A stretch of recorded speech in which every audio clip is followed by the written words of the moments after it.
Hello everyone, and thank you for tuning into Wowhead Weekly number 64. I can never believe what number we're on, ever. But yeah, we have a lot to talk about today. The alpha or the beta, whatever you want to call it, came back, plus there's a bunch going on live servers. So without further ado, I would love to introduce my wonderful co-host, Wowhead Site Manager, Perculia. Hey everyone, I am super busy with beta, but Pepe is a very cute cupcake today, so that balances things out. And yeah, let's jump right into all of the beta news because we had a break for a while and we got so many updates like 2 days ago. We did! Okay, so I'm super excited about this. First thing's good for you. I mean, I don't want to take over or anything, but Shamans are on the beta. So, if you guys do or do not know, I main a Shaman, so this was very exciting for me. You can now play Elemental and Enhancement Shamans, and you can do their Order Hall quest line, which was really weird for me because a bunch of it takes place at the Temple of the White Tiger, and you have to, like, battle Chen and Lily Stormstout. Yeah. I mean, I thought it was cool how they tried to get all the races hit with Shaman, and I don't really think of Pandaren with Shaman, but I was like, oh, new twist. But I actually like the references, because it was very like Heroes of the Storm, and it was like, pick a hero, and like you and Rhaegar versus Lily and Chen, and I found it really it was fun. It was fun, and I thought it was a really easy quest line to follow, and I thought it was very epic when you get to when you're doing the first part, when you first get to the Maelstrom and you're like standing up on the like stand up on this rock, totem rock, and it like charges you up. Yeah, it's super cool. So that was a lot of fun. And one of the things that I was most excited about is that Lightning Bolt has a new animation. So I made this little video comparing the two. Now, don't mind the fact that my live Shaman casts drastically faster than my Legion Shaman. I'm trying out this haste build, but I love the new Lightning Bolt animation. I love it. It actually looks like a bolt of lightning. Yeah, that is really good. There's so many spells on Legion that have little updates that look really cool, and I want to start making video of those for everything. But yeah, it's awesome that your like main core ability now actually has the fantasy of what it should be. And and I saw some people saying that it looked too much like Chain Lightning, but it's much more jagged than Chain Lightning is. And it was never Lightning Ball. It was always Lightning Bolt, so it makes sense that it would be a Lightning Bolt. Plus, with the Shaman change to Mastery, which is pretty much what it was in Mists of Pandaria, it's almost like multi-strike. It's really nice that we have those two separate animations. So when you do your Lightning Bolt, when your Mastery procs, it's the old Lightning Bolt animation, and it's very easy to tell what's happening when. Right. And like you said, it just fits the fantasy so much more of, you know, lightning.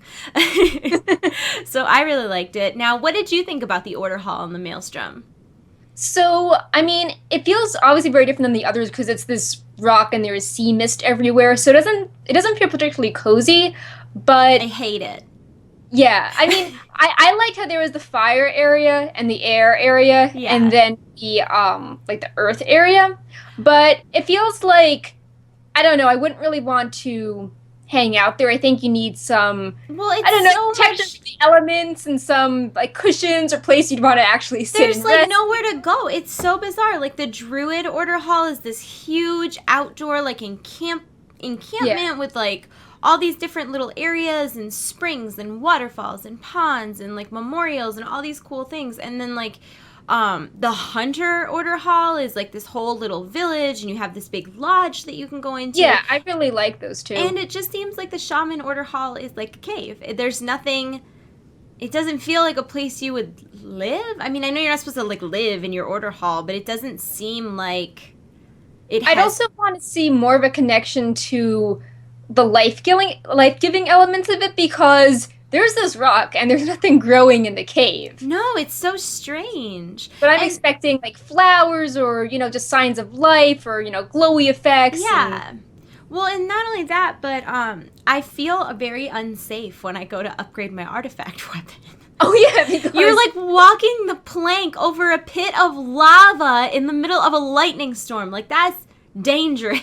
Yeah, for people curious to see how this all fits together, we have a video up on Wowhead going through the whole hall so you can see how weird it is. But yeah, I feel like my character would get very wet being in the Order Hall, like just all these waves. Yeah, mist just constantly. Yeah, I feel like it'd just be damp. I don't know, it just doesn't feel as like homey as the other Order Halls feel. Even like the Rogue Order Hall is like this really like...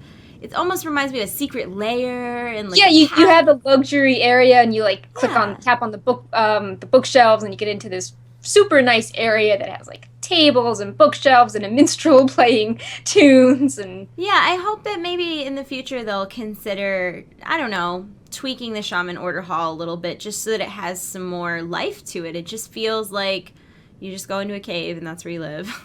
Maybe there could be, like, a little cave. So it's like you have, like, your fire and all the elemental areas, but then at the center there's this area that's cozier, and it's like where you go when you want to break from the elements, or it's more... I don't know, it just feels more sort of cozy, and that's where you actually hang out, similar to the rogue hall that has, like, the nicer looking area, and then you go outside and the thieves are there. Honestly, though, for a while I wasn't sure if I was going to play my Druid next expansion. I'd really consider it because I really love the Druid Order Hall, but I adore the changes they've made to Elemental Shamans. Like, I main a Resto Shaman, you can't test those yet, but the Elemental Shaman changes are amazing. Like, Maelstrom makes so much more sense to use as opposed to mana. The new Lightning Bolt animation is awesome. Their new Mastery, I think, is better, because one of my complaints when I heard that they were removing Multi-Strike is like, well, what about Elemental Shamans? Right. We're so heavily dependent on Multi-Strike, and they basically just made their Mastery Multi-Strike, which is fun, and it has all these extra animations, and... even though I'm not a huge fan of the look of the artifact weapons because they can be transmogged, I feel like I don't care. Like, I would rather just go hang out in Dalaran anyways. Like, I don't want to sit here and just complain about the order hall, because I think truthfully I'd rather hang out in Dalaran than in any order hall anyways. So I'm really happy with the Shaman changes I've seen so far. And I did just talk about this like very briefly, but you can see the new Shaman artifact weapon and offhand, and if you're elemental, there's a shield on Wowhead in the model viewer. Yeah, they're really glowy, and we made some improvements to the model viewer recently to make the glowier bits glowier, like they are in game. Yeah. So it looks a lot more stuff is awesome. Like like Wowhead got a new model viewer guy, and man, he is on his A game. He has made like all these really cool things that didn't used to work properly work awesome, and he really makes my job easier, which I appreciate. One thing I want to mention that I think is kind of neat in the order hall is that there's this version of Lights Out, which is a game where you'd have like a board of black and white squares, and you could change one, but then the ones around it would change to the opposite color. And they had that, but with fire. I haven't seen it. Yeah. So you have to go up to the top of the cave. Okay. And it's like this grid of fire and water totems, and then when you play, if you flip one, the ones around it change. That's fun. So you have to do this pattern of getting it to fit just right. And I think that each order hole is meant to have a mini game that is similar to that. That's really neat. But they're not in yet. Like, I know with rogues, there's this guy who sells weird pickpocketing items, and warriors are meant to get that sparring arena, but this is the only game I think that's actually 100% playable. Ooh, I'm gonna check it out after this. I'm really excited about that. That's really cool. That's definitely a cool little thing. I feel like those are the types of people have kind of been asking for mini games for a long time, and I think some of the mini games went a little like too far, I guess. Almost like, I don't know, but that's like just a fun thing that you can do, that there's, that's cool. I like it's very tongue-in-cheek. It's like, oh, you need to balance like the totems and the elements, and it's frustrating, but there's this Pandaren reading the directions, and it sounds very mystical and very serious. That's so fun. And it's funny too, because it kind of like, I don't know, when I was a kid, we used to have all those handheld games, not like a Game Boy, but the little individual ones you'd get at like drugstores and stuff. Totally had Lights Out when I was a little kid. Totally had Lights Out. And there's also, it's not just Elemental and Enhancement Shamans. They also added 5 other specs to the beta, which includes Vengeance Demon Hunters, Resto and Guardian Druids, Marksman Hunters, and Discipline Priests. So there's only a few classes or specs that are left out now. Yeah, I think we're over halfway there. Yeah. So that's pretty good. Yeah, it was exciting when the alpha came back and there was so much new content in it, because, I mean, they had said they wanted to do that, but I wasn't sure really what anybody was expecting. I don't know what I was expecting, but I was really excited to see that Shamans were playable, and there was like a whole new area, and ooh, let's talk about it. Yeah, transition. Transition. I'm going to pop the video up and you can talk a little bit about it, okay? Cool. So this next part contains some spoilers, because we're talking about some stuff that happens in the new quest zone of Val'shara. So I'll give it a few seconds as we talk about other things, but if you don't want spoilers, don't listen now. This is a really cool druidic area. We're flying over the Temple of Elune right now, and it's where a lot of the original sort of druidic training happened, and Malfurion and Cenarius, but then there's also some really corrupted areas which are less fun, and you're battling to figure out why it's getting corrupted. So for the spoiler part is that one of the main quest lines in the zone is that Xavius captures Malfurion and Ysera, and Turan tries to go to find Malfurion, and she realizes at one point that he's being used as a trap, so she goes to save the Temple of Elune, and unfortunately Ysera has been corrupted and is attacking the temple. So that's all really sad. You free Malfurion in the related dungeon, Darkheart Thicket. So that's the main, what's going on in the quest line. But there's also, I'm not sure if it's in the video, but there is this Gilnean area that's tied into Blackrook Hold, which is tied to the military angle of the Night Elves, and it's how Lord Ravenholt, who was a hero in War of the Ancients and Illidan's mentor, was taken from his tomb and resurrected. And if you do the follow-up Demon Hunter starting quest line, you'll notice that Maiev goes somewhere and gets captured at some point, and you end up freeing her there. So that part's also pretty cool because you get to see sort of a more, hardened angle of the Night Elves. It's not just, flowers and purple, but it's very, military culture, and there's tanks, and there's people training, and it's this really imposing fortress with ravens. And you actually get to see Maiev interact with her brother, Jared Shadowsong, so it's a nice kind of, family bond and fun dialogue there as well. So I think we're flying towards the area that is the Druid-themed area, but it's getting more corrupted now. And yeah, I really like the zone. I'm not sure how much you quested, but the Druid part's very lush, and then the corrupted area looks really evil and red and twisted, and then the Night Elf area with the military angle is something that's pretty unique, and it doesn't really look like reused art assets. Yeah, I really loved, I did a bunch of the quests here, and I thought there was one thing I really want to mention. There's a quest that sends you into a cave, right? And I'm the ultimate hater of cave quests. I've always hated them. Right. And when I did the quest, I actually wanted to write Blizzard a letter, because this is probably the first cave quest ever that leads you in a logical way in the quest path, and then leads you in a logical way out. I didn't even get lost in the cave, which I've been playing this game for probably 8 years, and I've always gotten lost in the caves. And I didn't get lost in the caves, so I was really happy about that. Because it was this really pretty cave, too. There were these spots that reminded me a lot of, Avatar. It was, dark, and there were these glowing, hanging plants.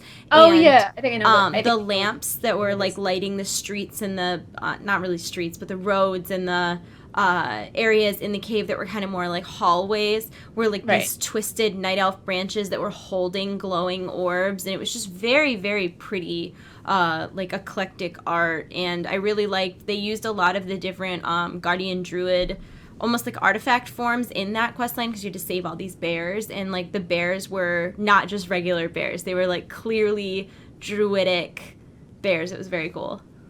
Yeah, I really like some of the updated models. One of the main bears you follow around is this really gorgeous Night Elf bear with these special rock effects, and then there's this neon purple cat. Yeah.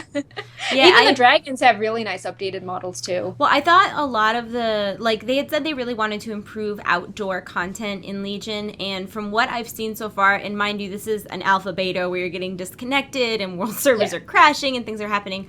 I still thought the questing was very beautifully done, and it followed in a really, I guess, organic path, if that makes any sense. And when you're running from one quest to another, you'll see treasures and rares marked on your map, pathed little in stars, the way. Purple glows. They're nicely marked, and they're also not way far out of the way. It's a very and then you'll get over to that quest.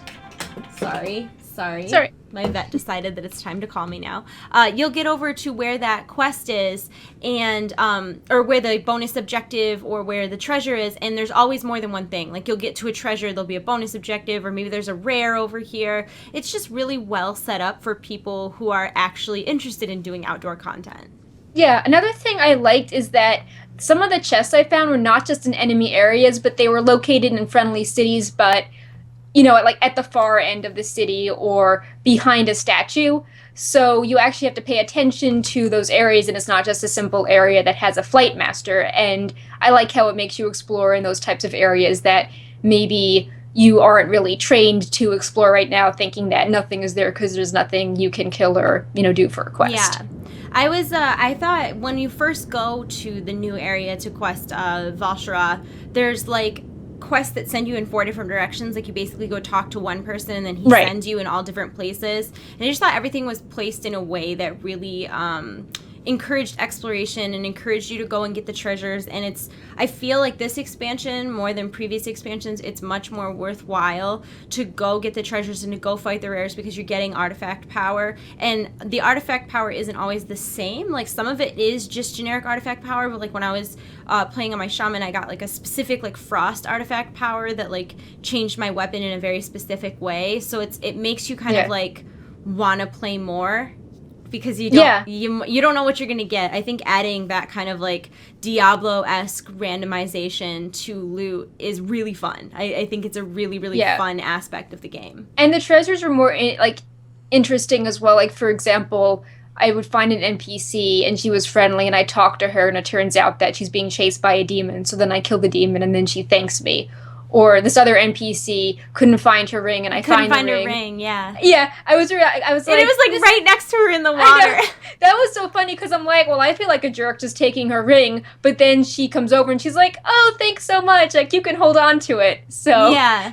I really like interactions like that. I really like the interactivity as well. You feel much more. I feel like they really focused a lot when you heard them say at Gamescom and DragonCon and BlizzCon that they really wanted the fantasy of playing the game to be back where it was a couple expansions ago. Like I feel like they've really gone above and beyond. Like it's much more like immersive and you feel so much more involved with the quests and the characters and the NPCs and the things that are going on around you. And it seems, like I said, it feels really worthwhile to go off and do these little side projects while you're questing. One of the things I really liked on the ground were that there were these druid relics, and they were called like Guardian and Feral and Balance and Resto, and you could pick it up and anyone could use it, and it turned you into this really fancy looking druid, I think, using the incarnation model for 1 minute, and you got an ability bar.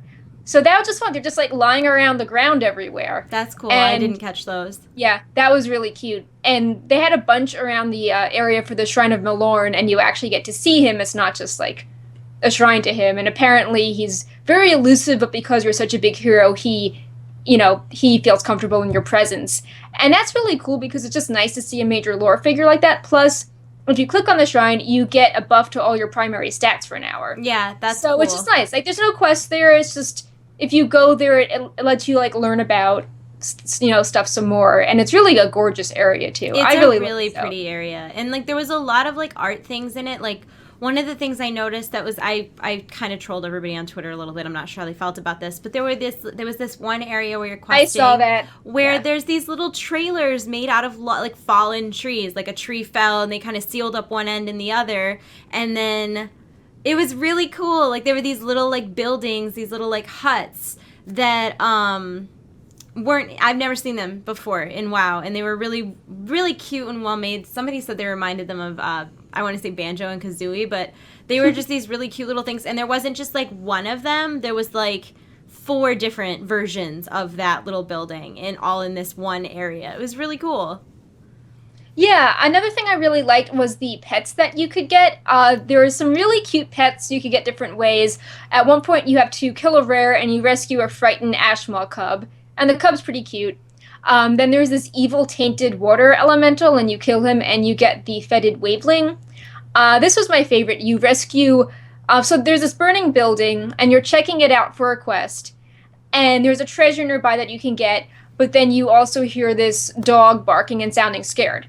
And if you go into the burning building, the fire does burn and it hits you, you can rescue Grumpy the dog, and it feels really good.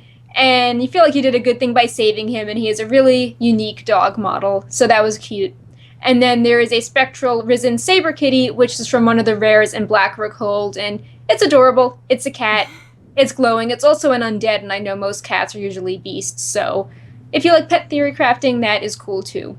And it sits in your lap. I got a pet from a treasure that I looted. Did you do the bonus objective area where there's the little fey dragons that you have to save from? Was it like a placeholder thing that wasn't implemented yet? I think he was what he was supposed to be, because he was one of the sprites that was in the area. There were all those little like. Huh. You have to show this to me because guardian guys. There's already a model similar. You know the dandelion frolicker? Oh, yeah, was that a pet or a disguise? No, it was a pet. Oh, okay. I don't think I have that yet. And it was a treasure that I picked up. Like, I just ran and picked up this treasure and got this little pet, and I was like, excited, and it made sense in the area too. Like, sometimes when you get pets, you're not like, it's not really relevant to where you are. They just happen to be like hopping around or whatever. But it's this whole area that like they're riding these little like fey dragons as mounts, and then there's like a treasure, and if you pick up the treasure, you get one of the guys. That is really cute. I need to go check that out. So one of the toys I really like, you need to pick this one up. It's the Path of Elohir, and it puts flowers and butterflies at your feet, and it's like the Path of Cenarius from WoW TCG Loot. I bought like 5 of those. So it's really cute because this is like, you don't get stacks. It's just a toy, and it's really cute, and yeah, it's adorable. I love it. I'm gonna use that. I'm really excited about that. And then there's the Legion Pocket Portal, which it turns you sort of purple portal swirly, and it summons a bunch of imps. So that I think Warlocks will really like that one. Yeah.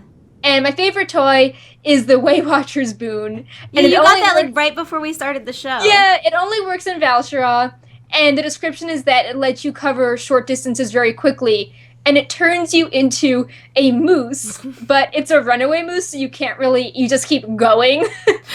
I was like, oh, it's like a speed boost to my mouth. It's like, no, like, you are the moose, and you are just going like straight in one direction. You've been possessed by a runaway moose. There's nothing you can do about it. So that was hilarious. Pretty awesome. And I think tomorrow I'll highlight all the toys and pets that I found, but I'm still looking for a few more. Apparently there's one that you can commune with the dead spirits of, night elves in different areas, and something that you like talk to Ysera, and there's another one where you do this flexing animation for 10 seconds straight, which is kind of funny. That's kind of funny, yeah. People are going to love that for boss kill screenshots. I know. It's like, everyone, synchronize your banner at once. Yep, so. That's cool. That's cool. And then I saw you had a bunch of itemization changes, and I noticed this as well when I was getting loot. I think the first one that I noticed right off the bat was that rings and necks do not have any secondary stats. Primary. No primary stats. They only have secondary stats. Yeah. I was confused as well, because I'm like, oh, here's this quest, and it has 3 rings, and I'm like, where's the ring with the agi? Like, yeah, or like intellect, they're just like, they'll be like stamina, crit, and haste. Exactly. It's really weird. And then capes have everything. So like anyone can use any cape, which is those things I think are huge changes, because right now, particularly for healers or tanks, like it's only your cloak and your rings that you're getting those stats on. So it's weird that now you're not going to get those stats. I mean, I guess there could be spirit. I wasn't playing anything that needed spirit. Yeah, so I was like using database filters to look around, and I don't see any bonus armor or spirit on any gear, and I think maybe this was mentioned in a past build but not really emphasized. That's scary. So it seems like these changes mean that they're going in 2 different directions. Like, if the Legion capes have stats, all primary stats, they work for all roles. You don't need like a tank cape and a healer cape and a DPS cape. Mm-hmm. And then the rings, on the other hand, if they don't have any of the things, it's like, well, stamina and crit works for any spec. So it seems like they're trying to make the item slots work for everyone and get rid of the role-specific loot. And, like, you could still... That really scares me, though, because, like, right now as a shaman, like, I hardcore... Like, I'm not following every other shaman in the world stacks mastery, but because I'm not a tank healer and my guild has a discipline priest and a holy paladin, I don't stack mastery because it doesn't really help me very much, because nobody ever gets to the point where my mastery is helpful. So I stack haste, which means that I'm also, like, really hogging all the spirit on my gear. Like, I will... Like, some healers won't necessarily use, like, a spirit cape if their spirit is high enough. If I can get spirit on a piece of gear, I want the spirit. Because, like, but, like, all the stats are changing, though, so... I'm scared. Yeah. I'm sure, but, like, look, you said you like how Elemental Shaman handled Maelstrom, and at first you were worried about the multi-strike. I know. Prove me wrong, Blizzard. I would love for you to prove me wrong. It doesn't... Listen. I'm, like, scared about crossing the street to get my mail every day, so, like, this is a personal problem, and I'm aware of that. I also think it's kind of funny how right now we have these awesome, powerful, legendary rings that do everything, and... As we discussed last week, there's a problem that they're so powerful that now you need Valor to help catch them up, and Legion is like, oh yeah, this ring has stamina. Yes, I like that. I know, I'm really excited about this. I'm really excited about this for a lot of reasons. I mean, so far the way that artifact power has worked on the beta servers, it seems like if you are a dedicated player and you're playing, you know, like the average amount of time for a dedicated player, if that makes any sense, like the average amount of time like people in my raid group would be playing, like you'll be able to use your artifact power for both of your weapons, and that's not going to be a problem the way it is for, because if they're capping you off so that you can only use so much artifact power at a time, then you should have enough where you can do both of your weapons. Yeah. Oh, slight digression about this, which isn't in the notes, and I think it's still in progress, so I'm not really sure how much I want to emphasize it, but if you look at the artifact UI, in December, the knowledge level was 6, and now the knowledge level is 8. Mm-hmm. And people were saying that the cost for the earlier levels is cheaper now. Mm-hmm. So, like, maybe as time goes on, those earlier levels are easier. So if you decide to pick up an off-spec, later on, those earlier ranks will not be as hard to get. It almost functions the same way in theory as Prestige does in honor leveling, because you get those first couple ranks of the first 10 talents or the first 10 levels so quickly that you're not really far behind. You're only missing those couple high level ones. And if that's the way that artifact power functions as well, I think that's a really fair compromise if you're comparing it to something like the Legendary Ring, where it's extremely difficult to either catch up if you fall behind or use it on an alt or anything like that. So I think this could be a really good compromise. And plus, I know we're going to talk about this in a little while, but I'm so excited about the Diablo style loot drops. I know. Yeah. So excited. But first, new models. Transition. Wowhead now has oh my god. I love his cupcake hat. I have to go to my PO box because Precious said she sent me some hats for my Pepe too. Yeah, so he's like, oh, there's cute things, like, let's see what's up. Yay! So Wowhead now has the models for Druid and Shaman tier 19, so if you want to check that out, you can do so at legion.wowhead.com. But I made this cute little slideshow of some new models for pets. This is, of course, the Corgi pet that everybo's so excited about. This is the Celestial Baby Hippo and the Celestial Bunny. It's so cute. The bat! Less cute, but still awesome. So cute. Listen, and then there's some awesome new mounts like the fox. Look at the fox! And then the fish mount. I'm so excited for that. Then there's a new turtle mount. He's got like a Deathwing jaw. What is that? I know. And then the rat. Everybody's so excited for it. Yeah, the Corgi is so cute, and we just got a video up of the Corgi as well as a brown color he has. Mm-hmm. So he's so cute. He has the same animations as a Molten Corgi, like it sniffs its butt, and it like rolls around, and it looks super cute. And I would love to see the fish mount in action. Like, oh, I want the fox mount so bad. Is it underwater mount? I also want to take a second to talk about Druid and Shaman tier 19 because people are saying this is the best Druid set ever because it's like the colors are different for Druids and it has a more sort of naturalistic owl feel to it. And usually that's not like sort of an animal that you see represented in Druid sets. So people are saying that it's like really fresh and original and has like moon crescents on it. And I really like the Druid set. And I'm super excited about all of the new things that have been data mined. I'm really excited to see how that fish mount works. Like you said, is that something that skims the water? You know what I mean? Like, do you stick up out of the water on your saddle? Because it seems weird. How do you get it? Yeah, maybe you fish it up. Do you think they're going to add another fishing mount? So there are those data mine traits for a fishing artifact weapon. So maybe it's tied to that. Ooh. Like, I don't know. Like you get a fish mount as I would be really excited about a fishing artifact anyways, because I like the idea, especially with like a secondary profession that people don't really consider as like important as, you know, your blacksmithing or engineering or whatever. I love that they're really like going above and beyond and rewarding people. Like this expansion, if you got your fishing shack to 700, you could earn all of these things. But I did think the earning of them was pretty slow, personally. But I'm still excited to see what the fishing artifact could be and if the mount is tied to it and how the mount functions. The calculator. Let's see, right? It doesn't mention the mount, but there's just really funny things such as become a fish when underwater, allowing you to breathe and swim rapidly, increases auto attack damage done to aquatic beasts, walk on water. So yeah, just fun sounding things. Yeah. Like, I love the idea how, you know, if you're fishing and then, like, something comes up to you and your fishing pole was equipped back in the day, you're like, like, now I'm just attacking this mob with this crappy fishing pole. So I love how that's a throwback to that. Yeah. No, I'm super excited about it. I always think it's fun when they add things like that kind of reward people for doing that little bit of extra in the game. And then there's some new artifact weapon colors and styles that you can view on the Wowhead model viewer, including Ashbringer, Doomhammer, the Holy Priest weapon, the Shadow Priest weapon, and the Death Knight weapons. And one of them looks super similar to Thunder Fury. Yeah, I'm not exactly sure how you get these, but I'm pretty excited about them. And I just actually tweeted out the Ashbringer colors a few minutes ago before the show started. And yeah, like right now in the data files, their name conventions are all like artifact, name of artifact, and then 06. And we know that there's 5 styles usually for the artifact weapons, ranging from 01 to 05 with the names. Yeah. So I'm really curious what the 06 is for. Like, is this some bonus thing, like maybe if your artifact is all maxed out? I wonder if they're gonna do something that's part of like the pet and mount shop, like they did the Transmog helmets. I wonder if they're gonna do like a pay for vanity look.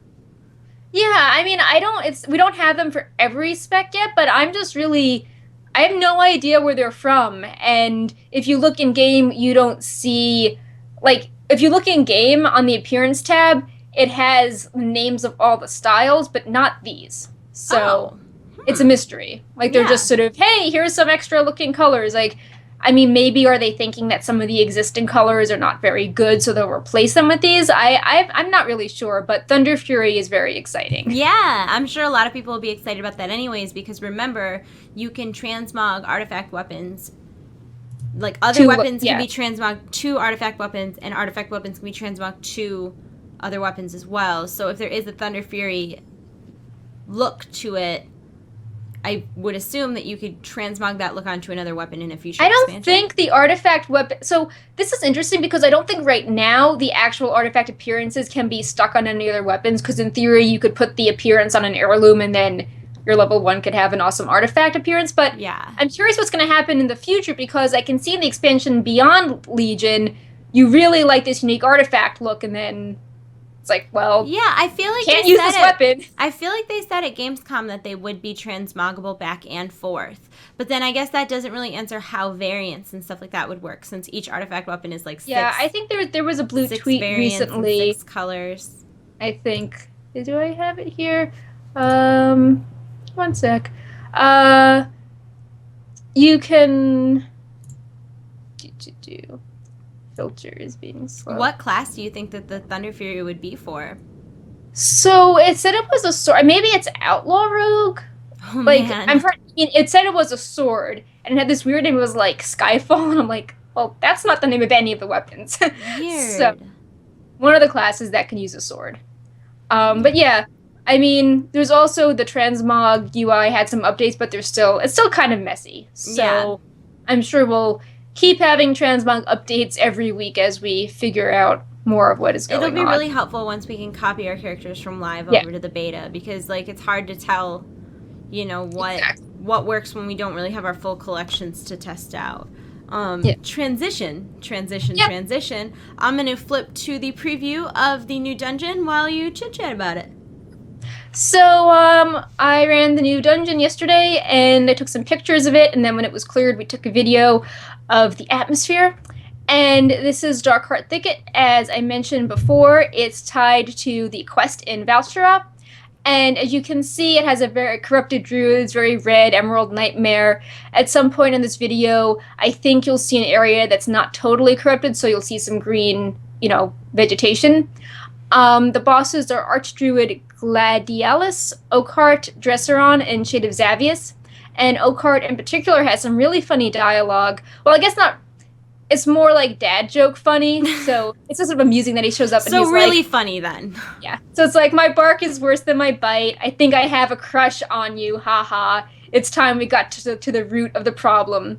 And this is kind of sad because at some point as you're questing in Valshara, I think Oakheart is in pain and you help him, so it's sad if he ends up corrupted anyway. I need to check on that, but I thought that was the same Oakheart NPC. Mm-hmm. And yeah, we've got videos and screenshots in Wowhead. We don't know too much about the dungeon loot here. There was an optional boss with a star that we killed, but he didn't really drop anything. Also worth noting that currently there's a high chance you will get artifact power items when you kill a boss. So if that persists to live, that's another incentive to go run dungeons because you can, get more power faster if you do stuff with a group of friends. And now this is the more healthy area that's going on right now. And you can see how it's different than the corrupted area. Yeah. Also, side note, the houses in Val'sharah are very cozy. We just went by a bookcase, and they're more. It's not just your standard Night Elf house. They've got bookshelves, they've got screens, they've got flowers with new models around everywhere. It feels very homey. Yes. Yeah. Do you want to talk a little bit about the raid testing and the... There's a freaking carriage in the tree. I know, that is amazing. We can watch this a little bit. That's so cool. And that's like a big earth, like it looks like it got moved by like an earthquake maybe. I'm sorry. I'm like really, I haven't run this yet, so this is No, I love this. I think this was my favorite part of the instance going between the first and second bosses because you've got the corrupted houses. And like you said, these are so cool. These are really neat. I like how they look like at one point they were sort of like a classic Night Elf. And look at even when the trees with the planks from the floor. Yeah. It's all split. This is really, really cool. This whole video, if you guys are interested, is on Wowhead's YouTube channel. I won't make you watch the whole thing right now. But it looks really neat, and it doesn't really look like any dungeon we've been to before. But it also reminds me of, like, old school WoW. Does that make any sense? Oh, no, it does. Like, it sort of reminds me of how Val'sharah is clearly based on Night Elves and Druids, but there's so many unique models, and it is... I don't know, it's sort of a throwback to vanilla lore, which I think is why it reminds you of that. Because, for Cataclysm, it's like, oh, go to a new place, and for Mist, it's, the pandas and warlords or another dimension, but this is actually instances related to the first content you saw and, maybe starting zone, even. Yeah. No, I really like it. I'm really excited. I'm going to run that dungeon, too. I didn't realize, honestly, I know this is going to sound terrible, I didn't realize that was open until I was doing, the notes today. Like I played yesterday and I played this morning and I didn't realize that was an option that I could have done. Yeah, it was pretty easy. I mean, I was pausing to take screenshots all the time, but I'll probably want to do a video soon on Blackrock Hole just because I really like that area on the alpha, and I think that wasn't scheduled to open last alpha build, but it just sort of popped up after a hotfix. So I really want to run that and see more of this Night Elf military lore and, learn what happens to the characters from the questing area. Yeah. So sometime next week, probably we'll down the next show. Speaking of Diablo, wait, we weren't, but we are now. The new affixes in challenge modes are Diablo style.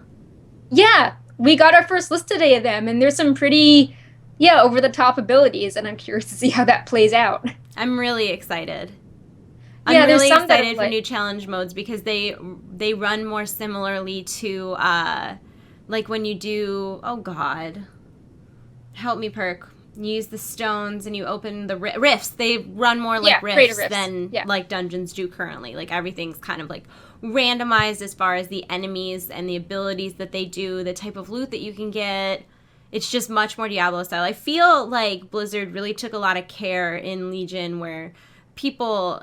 I don't know, things people really liked about Diablo, they tried to add to WoW. Things people were unhappy with in Warlords of Draenor, they tried to take out of WoW, which there aren't many times when people can say, like, oh, I really feel like the developers were, reading these horrible things that were posted on the forums. But, like, it's kind of like I said earlier about the Shaman Order Hall. Like, no, I don't love the Order Hall, but, like, am I supposed to stay in the Order Hall 24/7? No, that's not, not my garrison. One thing I like about these abilities so far is that they all seem really difficult, but they address different players' strengths and weaknesses. I'm pulling the full list up because I don't think I listed all of them, but one sec. So there's something where it's players' damage dealt to all enemies is reduced the farther the attacker is from a target up to a maximum of 50%. So that's obviously not great if your ranged DPS are far away, but then there's...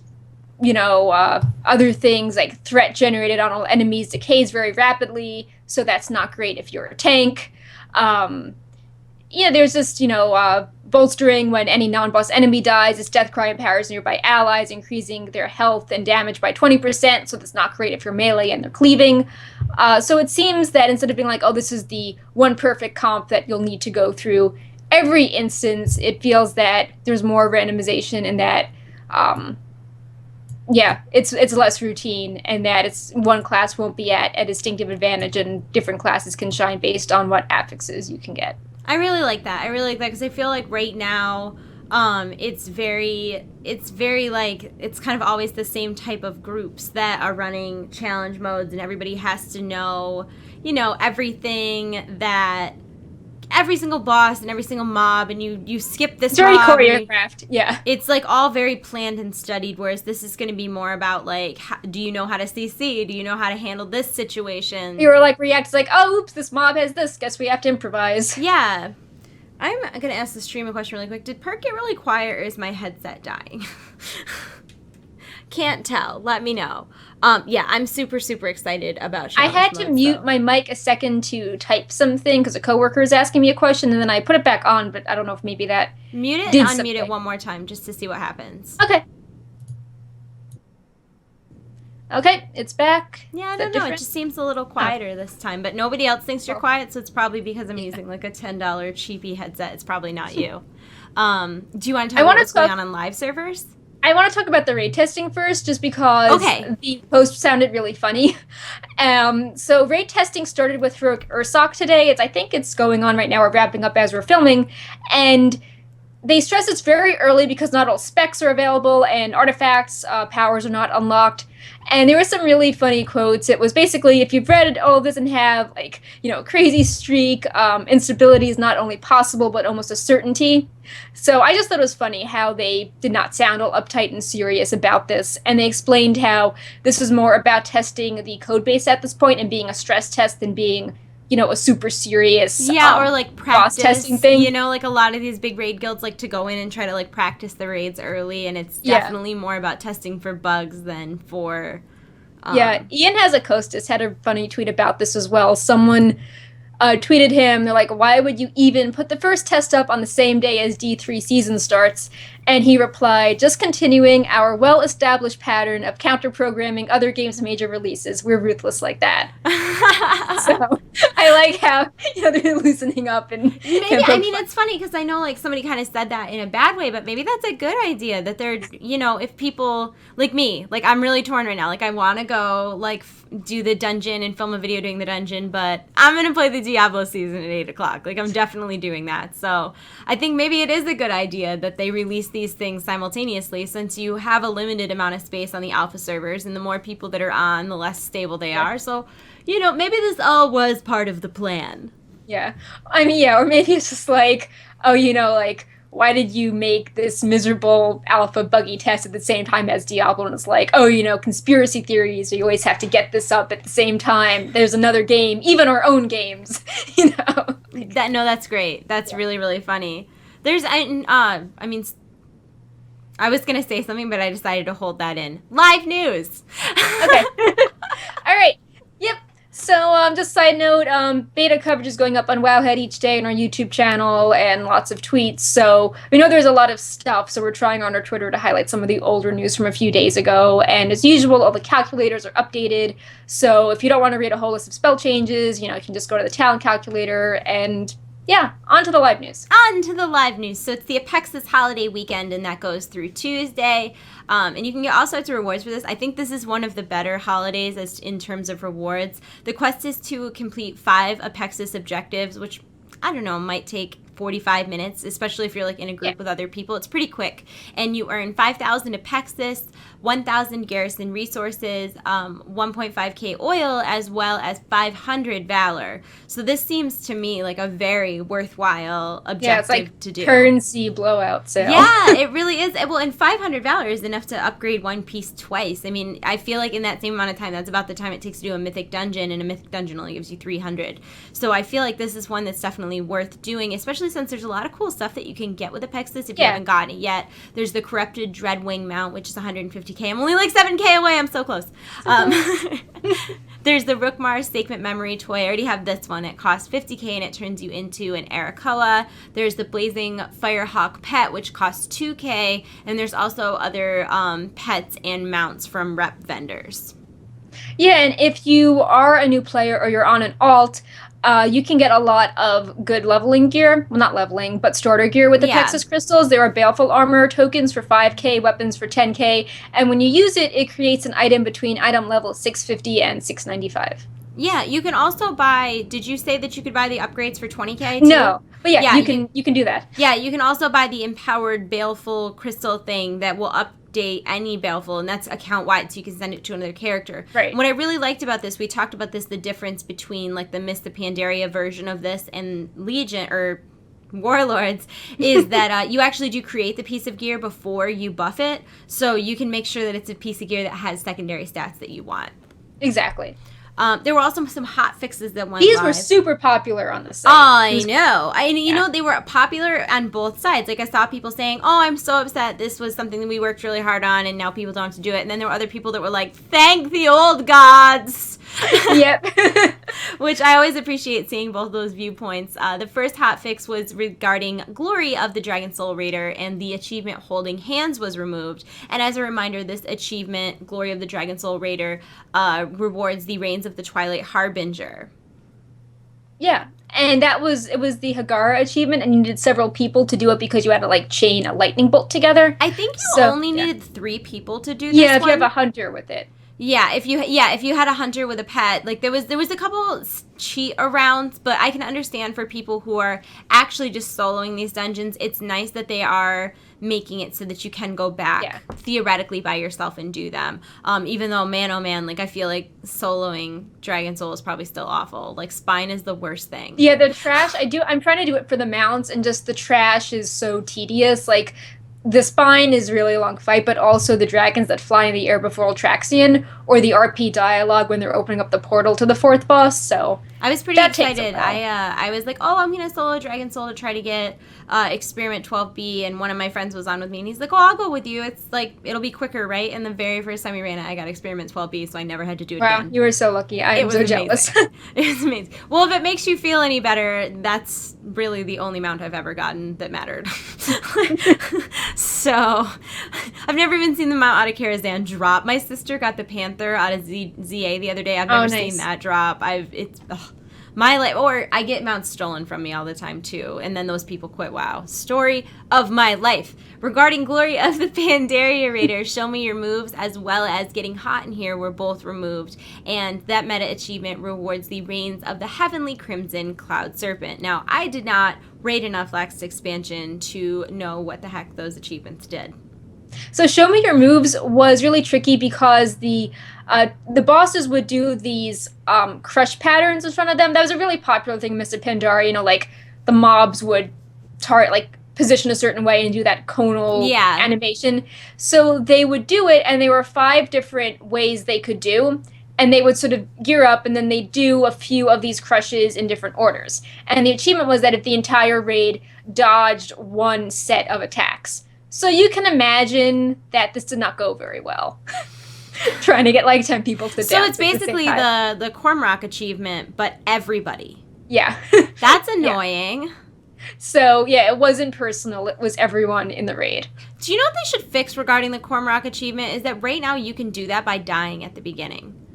That does not seem intended. When people are farming that achievement, they'll kill off the person that's getting the achievement, like, before the first wave comes out. That is so weird.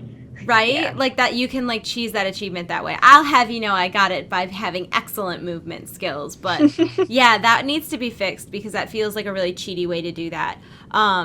And then also, okay, this was super exciting for me, and I know the chat has been talking about Diablo, so you guys will be excited to know this as well. But there has been a new item added for Digital Deluxe and Collector's Editions purchasers of Legion. It's in-game now, and it is this Demon Hunter helmet transmog. You can use it on any class, but it's very reminiscent, obviously, of Demon Hunters in World of Warcraft, and we already knew about the Wings of the Betrayer, and they look so awesome together. I went and put it on my Demon Hunter, and it was very exciting, even though I think tonight I'm going to play a wizard, but either way, I think it's a really, really cool helmet transmog. It literally matches everything, and I love the wings. It's, this is by far the coolest wings and the coolest helmet transmog in the game right now, I think.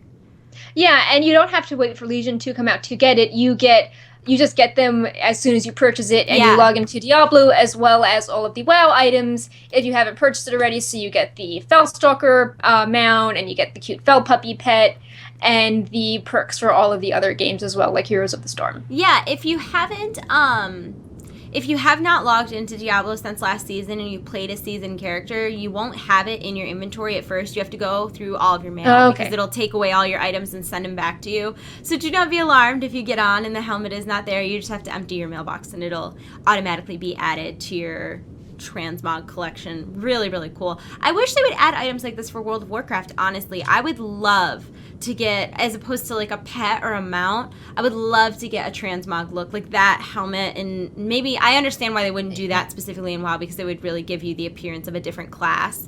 But I would love if they did like maybe a cape or just some, or a tabard. I mean, they could do helms that are sort of neutral. Like if a new hero comes out in Hero of the Storm, maybe you have something that resembles that hero. Be so cool. And I think maybe why they didn't do it before is that there was complaints about bag space, but they did make those cosmetic helms, so maybe now that a cosmetic item wouldn't just take up bag space with the wardrobe system, they'll be more open to adding more cosmetic things like that. I would love that, because I really enjoy, like, I really like the Jewel of the Fire Lord, is it called? The big fiery horns with the fire eyes. Like, I think that's really cool if you play, like, a fire mage or an elemental shaman. And I would love for them to add more stuff like that. I love the crown, too, the Crown of the Lich King, I think it might be called. I'm not sure. It's, like, the frosty one. But I do not like that it makes your face all scully. Not cool. It pulses on and off, which is kind of weird. Yeah, it's a little strange for me. I wish I could just have the crown and turn off that pulsing animation, but I would really like for them to, I don't know if they did well in the store or not. I own all of them. But I would really like for them to add more of stuff like that, because it's pretty cool. I like it a lot. Moving on to World of Warcraft. Actual apparel and transmog. Yeah, we're super excited about this. So as you may or may not have noticed, Perk and I are wearing matching hoodies today. These are the new waffle knit. And these, calling them hoodies is slightly deceiving. I would almost call them almost like a windbreaker jacket or something. Yeah, I mean, it's not a windbreaker material, but they're very lightweight. Like the fabric's very thin. It's not bulky at all. No, so you can layer this with stuff. It's very thin. And I'm going to be honest, I kind of wish I had gotten the men's one, because me and zippers don't get along very well. Like, I'd prefer if it was a pullover hoodie. And the men's one has, like, an extra patch right here. But this is... the arms have 2 patches. Yeah, this is... Oh, hold on. I'm all tied up. This is, like, a faux suede material. And it's also got a huge... Can you see my back? Yep. It's got a patch on the back, and then a patch on the front as well that says double. And I also really like... I feel like this is worth showing. Oh, my God. I'm sorry. Earthquake. But the length on these is really nice, and then on the side, it, like, scallops, and then the back is really long, which I really, really liked. A lot of women's hoodies are really short. I usually would wear a medium. This is a small because I have really long arms. I'm about 5'7", 5'8", and I probably would have preferred a medium just in, I don't know, Blizzard tends to run a tiny bit small on their sizing, but really nice hoodie. It's got, like, arm vents, too. Yeah, the quality is really high, and they haven't made something like this before. It just sort of ties into what we've been talking about, how they seem to be moving away from, T-shirts and, just standard materials, and they're trying to do a chiffon blouse, or, like the subdued Hearthstone necklace, scarf, and it actually matches the Hearthstone scarf really well with the brown. I mean, if anybody cares, I'm wearing the Hearthstone shirt right now. Yeah, so I like this new direction to have more variety in the types of apparel and apparel for different types of things you'll be doing besides just, a standard gaming t-shirt. So I appreciate how it's kind of fitted, and it has different materials, and they're trying to do outerwear now that you might actually, wear out. And also, I like the colors are more unconventional, too. For Blizzard, I think they're trying to get sort of the safari nesting-weary look.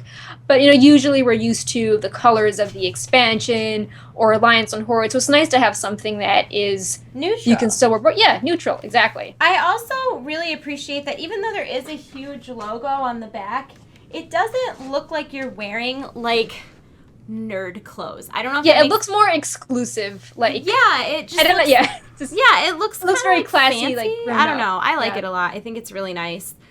Nick got it one looks like too. Something like an employee would be wearing at BlizzCon, because they always get that unique style of apparel that they can wear that no one else can buy, and it sort of reminds me of that. It reminded me of that too, and I really like Nick got the men's one. He got a large, and it fit really well, and it's that same material, and he went on and on about how happy he was because he's like the type of person that always is hot. He's always hot.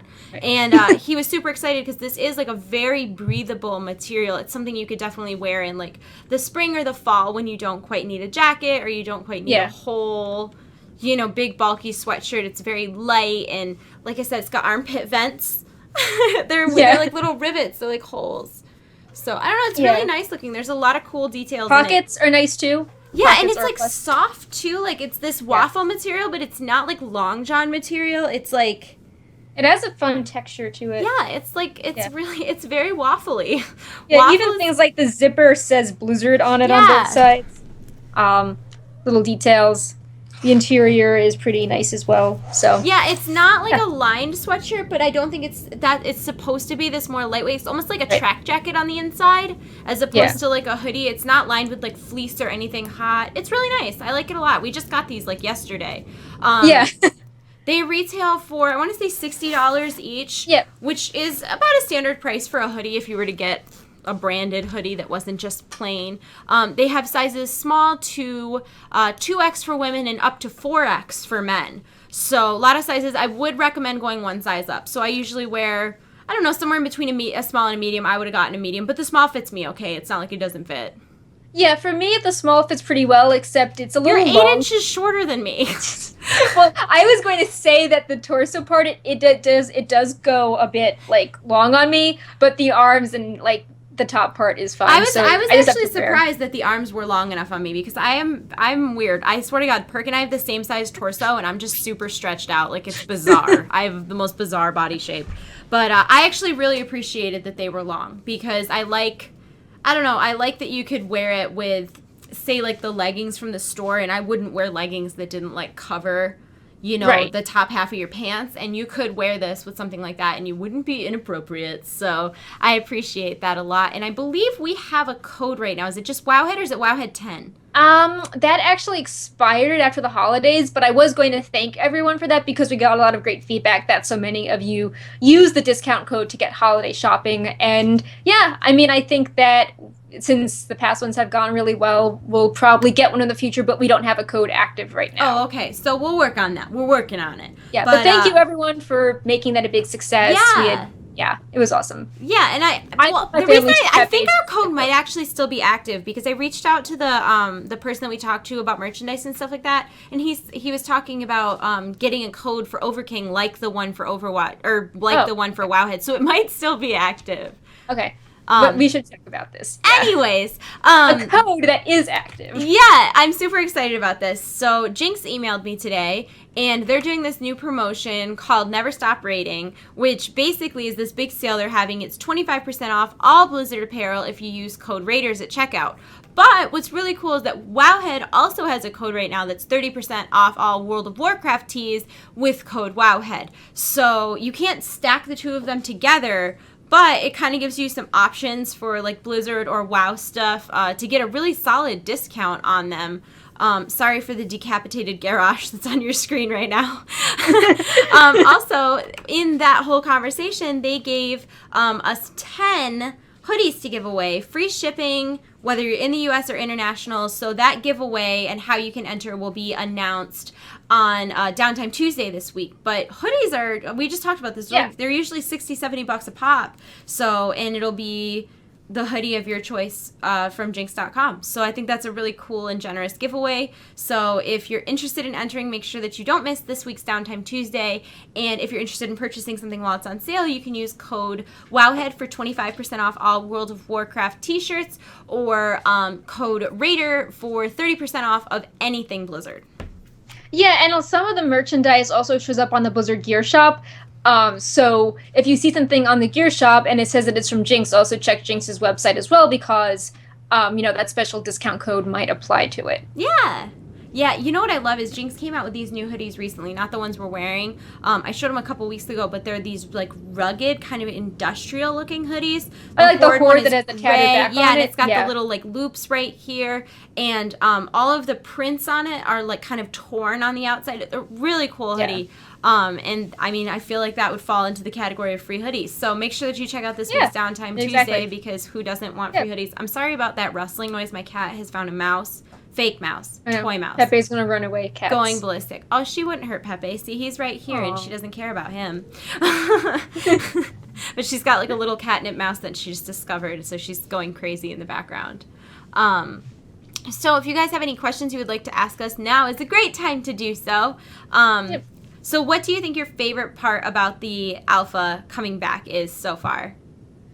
I would say Valshra and seeing Tyrande in the quest line, but also Blackrook Hold and seeing like the Night Elves being all fierce and having their awesome military equipment and these goth bird statues everywhere. You're such a Night Elf fangirl. I know.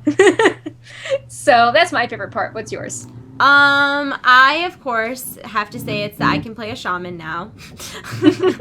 I was really excited about that. And I also really like the way that Elemental Shaman's Mastery works in play. Like, it's one of those things where I started doing all these World of Warcraft class videos, which I've since decided to hold off on because they keep changing things on me and then my videos aren't accurate. But I've read so much about the things that are going to happen, and it's totally different when you actually start playing it and seeing how it works in practice. And so my favorite thing so far is definitely Elemental Shamans. Yeah, another thing that I like are the pets I've found so far. I know, it's like totally stereotypical, but I like how I got to rescue the dog from the burning building. I'm so excited about the flipping corgi. Do we know where we actually get that from yet? No, we don't know where that's from yet. But, I mean, weren't you just commenting that your sister was sad that she couldn't get the corgi? Yes, and last week, Blizzard heard her cries. Blizzard heard her cries. She was very excited about it, too. She said she's getting both colors no matter what she has to do. Oh, boy. Do you have any questions yet? Someone said, is there anything known about the DK class hall? And I'm pretty sure there's a video of that, isn't there? Yeah, we didn't feature it in depth yet because it is very similar to the existing area, and I want to find something unique to make the post interesting. But yeah, we have a video up of it. I think there's some parts that are more high definition, but it is really similar to the existing area, and they did say at BlizzCon that it was meant to be. The idea for class order halls came from the Death Knight experience. That's weird. I don't think that area. I mean, I don't play a Death Knight, but I feel like when you see like the Druids order hall, I feel like the Druid one is the best one. Yeah, it's so good. Do you have a favorite? So having looked at all of them now, I'd say that the ones I like the most are Paladins, Hunters, and Druids, and my least favorites right now would be Warlocks. I mean, so Warlocks are very similar to Shaman in that they're outside and you're at the mercy of the elements, and Warlocks feel too green but less cool than the Demon Hunters. Like, it just feels very scary. Like, there's all these like menacing demons around, and it's like, you know, Warlocks are sort of like meant to be sophisticated and like evil and dark, and it just feels very, I don't know, it doesn't feel very. Some halls are very relaxing and welcoming and social, and other ones feel kind of lonely and cold. I mean, maybe that fits. See, I don't think that fits the lore of Shamans. That's why I think the Shaman one is so confusing, because I feel like Shamans, like, I would have thought there would have been a campfire and, like, totems and, like, outdoors, and I don't know, I would have never thought cave when I thought Shamans. But, like, Warlocks are kind of emo, though, right? Like, yeah, they are, but I guess, like, in Stormwind, when you have that hideout underground, like, they're underneath an inn, and the inn has a spooky name, and they've got, you know, their emo dresses, and this spooky-looking, you know, runes, and you're in a graveyard and a crypt, and, like, it just, they feel very secretive, and there's this, like, sort of emo elegance to them, and the Warlock Hall is just, like, here is this angry-looking green rock that is demons, but it's not as twisted as Demon Hunters. So yeah. I don't know, I think it still needs a few more things, because I feel that Warlocks feel like they're very superior and that like they have a better knowledge of things than mages do. Yeah, so I feel like their hall is not as I don't know, impressive, or, warlocks want to get together with their people and summon all these evil demons and have these strange looking books and, candles, like the Dire Maul quest for the mount that you would get. And I feel like we just need more of that stuff so it doesn't feel like you're in this place in the middle of nowhere that is very scary looking with this dark green tint hiding your cool tier set and changing the color of it. I agree. No, I agree. I've only seen the video of the Warlock class hall, but I do see what you're saying about, like, it should feel more elegant, and it should feel more, like you said, like, superior, and I don't know. I get it. I get what you're saying. Like, the mages are in this tower, and it's very grand, and Warlock's like, here's this rift that's very green, and the demons probably hate us, and my eyes are hurting because it's so green. It's so green. Well, unfortunately, our chat has derailed to talking about everyone who's died lately and not actually asking questions. So I think on that note, we are going to wrap this up. But as always, before we go, I do want to thank everybody who has subscribed to our Twitch channel as well as to Wowhead Premium. That really helps support the show and the site, and we appreciate it. Wowhead Premium, of course, allows you to do really cool things like customize your Today in Draenor. It gives you a special color when you're typing, and it also gives you the ad-free site, which everybody loves. It's so amazing. And thank you if you're watching this on YouTube, or you follow us on YouTube or Twitch or anything like that. Thank you for coming out and watching our videos and doing the thumbs ups and the subscribings and all that good stuff. And Pepe and other Pepe says goodbye. your cupcake Pepe is seriously superior. He's so warlock compared to my Pepe. Oh, Pepe is friendly and likes your Pepe. Oh, my Pepe likes your Pepe too. We are going to go. I hope you guys are all having a wonderful weekend. We will be here next week, same bat time, same bat channel. And remember to check out Downtime Tuesday this week for a chance at winning one of 10 hoodies from Jinx.com. I hope you guys all have a great weekend, guys. We'll talk to you soon. Yeah. Bye. Bye.